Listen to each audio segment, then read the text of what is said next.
Hi everyone, আসসালামু আলাইকুম। আপনারা সবাই কেমন আছেন? আশা করি সবাই খুব ভালো আছেন, আর আমরাও কিন্তু সবাই খুব ভালো আছি।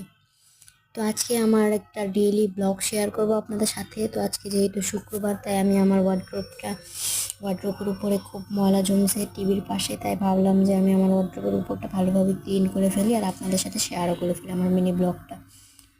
তো প্রতিদিন যেহেতু ফোন চার্জ দেওয়া হয়, চার্জারগুলো খুবই এলোমেলো হয়েছিল। আমি চার্জারগুলো সুন্দর করে ভাঁজ করে একটা আমার ছোট একটা র্যাক আছে, সেই র্যাকের ভিতরে রেখে দিয়েছি। তারপর আমার টিভির সাইড, ওয়ার্ড্রোবের উপর রেখেছি, সব কিছুই আমি ভালোভাবে মুছে ক্লিন করে রেখে দিয়েছি। তারপর শেষে সব কিছু মুছার পর আমি একটা ফ্লাওয়ার বাস্কেট রেখে দিয়েছি। সব কিছু করার পর যে একটা লুক আসে, সেই লুকটা দেখার পর খুবই ভালো লাগে, খুবই ভালো লাগে। তখন কষ্ট করে কাজ করলেও খুব শান্তি মনে হয়।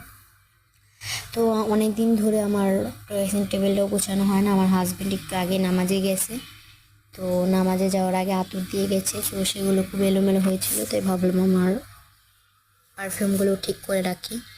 তো তারপর কিছু সানগ্লাসেস ছিল, সেগুলো অনেক এলোমেলো হয়েছিল, তো ভাবলাম সব কিছুই ক্লিন করে ফেলি।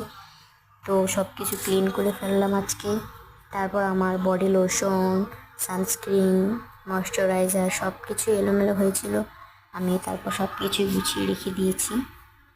অনেক দিন ধরেই আমার কাপড়গুলো গোছানো হচ্ছিল না, যেহেতু অনেক বিজি ছিলাম কয়েকটা দিন। ঈদ যেহেতু সামনে গিয়েছে, তো অনেক ব্যস্ত ছিলাম, তাই আজকে আমি এই ড্রয়ারগুলো গুছিয়ে নিলাম। তো আমার ঘরের সব কাজ শেষ, আমি এখন রান্না করতে যাব। তো আমি আজকে যেহেতু শুক্রবার, আমি আজকে গরুর মাংস রান্না করব। গরুর মাংস কীভাবে রান্না করতে হয় সেটা তো আপনারা জানেন, আর আমি খুব সহজভাবে আমার চ্যানেলে গরুর মাংসের রেসিপি দিয়েছি, আপনারা চাইলে দেখে নিতে পারেন। আমার চ্যানেলে আছে গরুর মাংসের রেসিপি, আপনারা চাইলে দেখে নিতে পারেন। তো আমি এখানে বেশি কিছুই না, মানে বেসিক যে মশলাগুলো সেগুলোই দিয়েছি। তো আমি এখানে দিয়েছি হলুদ, মরিচ, লবণ, তারপর হচ্ছে কিছু গরম মশলা, তারপর একটু জিরা গুঁড়া, এগুলো দিয়ে ভালোভাবে তেল দিয়ে মেখে নেবো। তো আমি এখানে লবণ দিয়ে দিলাম পরিমাণ মতো, আপনারা দেখতে পাচ্ছেন। আমি এখানে আস্ত কয়েকটা গরম মশলা দিয়ে দিয়েছি, শুকনো মরিচ, এলাচ, দারচিনি, লবঙ্গ, গোলমরিচ এসব। তারপর দিয়ে দেবো পরিমাণ মতো তেল।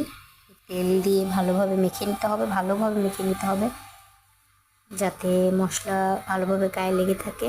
তো আপনারা দেখতেই পাচ্ছেন আমি গরুর মাংসটা ভালোভাবে মাখিয়ে নিয়েছি।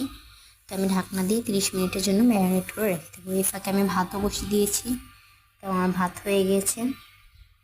তারপর আমি গরুর মাংসটা রান্না করে নিয়েছি। 30 মিনিট রেস্ট রাখার পর আমি আরও 10 মিনিট কষিয়ে রান্না করেছি। তো এই তো আজকের মিনি ব্লগে এই পর্যন্ত। ভালো থাকবেন, সুস্থ থাকবেন।